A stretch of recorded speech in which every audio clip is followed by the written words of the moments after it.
Okay, the thing about sandwich cake or smörgåstårta is that you can make it however the heck you want it. You want a seafood one? Go. You want a basic one with cheese, ham, and veggies? Go. Maybe you want to make a vegan one? Go. Wait, what the fuck is that? What the fuck is... The point is, sandwich cakes comes in every shape, form, and taste. If you can think it, you can make it. And honestly, making a huge-ass sandwich cake exactly the way you want it is one of the best things in this world. A sandwich cake of your own making, connected to your creative being, that you can share with the people around you who matter most. Or because you have a fat friend who gets way too much sugar and fatty shit on a daily basis, and you want to send him or her a subtle message about you not getting a chocolate cake, Wendy, you fat piece of... There's so many sandwich cakes out there that are so beautiful. Ooh, this was pretty boring. There are Italian ones, pizza ones. Oh god, please no. Jesus Christ. Oh god. Make it stop. Oh my god. Anyway, here's how to make a daily basic sandwich cake for any occasion.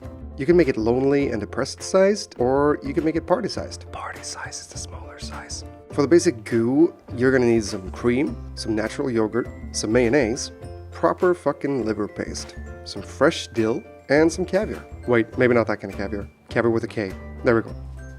Oh, maybe some Saviar too. Get the masculinest bowl you got. It's 2020, guys.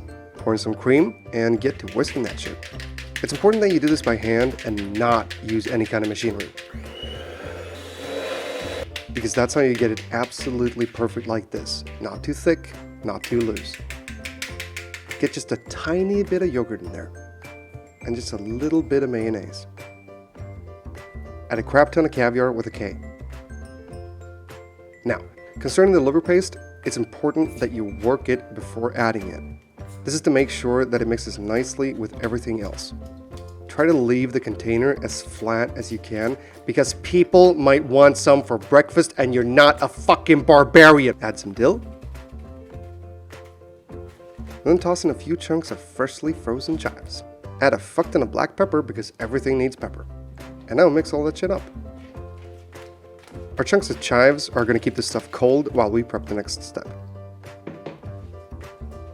Okay, that's kind of good, but fuck it. I'm gonna have some Saviar. Mix that up, and perfect. Now get a plate out or something to build your sandwich cake on. If your bread makes 14-year-old noises, just go ahead and take the edge off.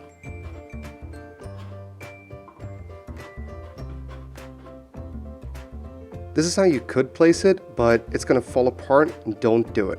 Get some halves, because you're gonna need to cross the layers to keep it steady. That's a better idea, but it's still gonna break right here. Normally, you wanna make a bigger one to cross the layers properly.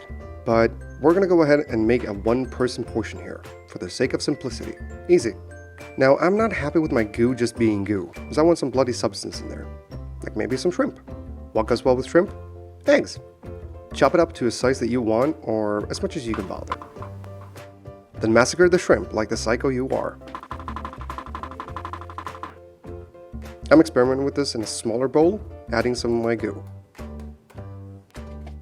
Spread all of that nicely and evenly. It's important to use enough of this or it'll get dry. Good boy. Spread it everywhere. Add another layer. Spread. Make sure to give the sides some juicy action too. You gotta cover the sides for any garnish to stick properly, but also to make it juicy enough.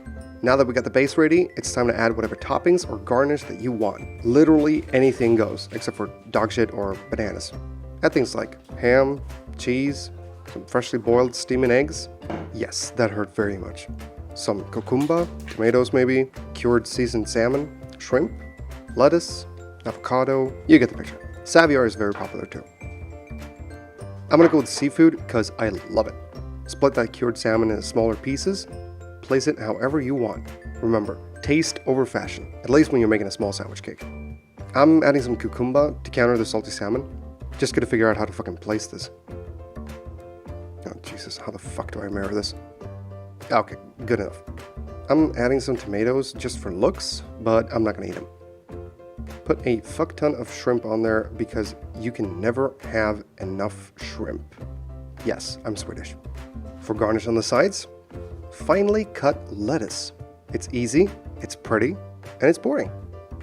You gotta have something on the side though, because you can't have people actually see what they're gonna eat. Cover the sides properly.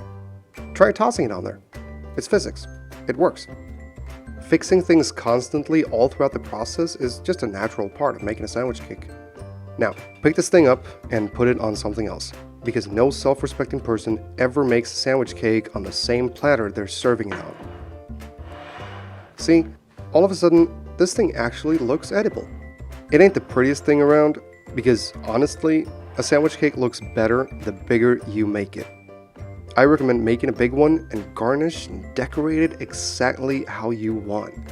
This is just to show you guys that you can actually make one of these portion-sized and enjoy one during a weekday. No matter what size though, always let it rest in the fridge overnight to let the bread soak all of the juices.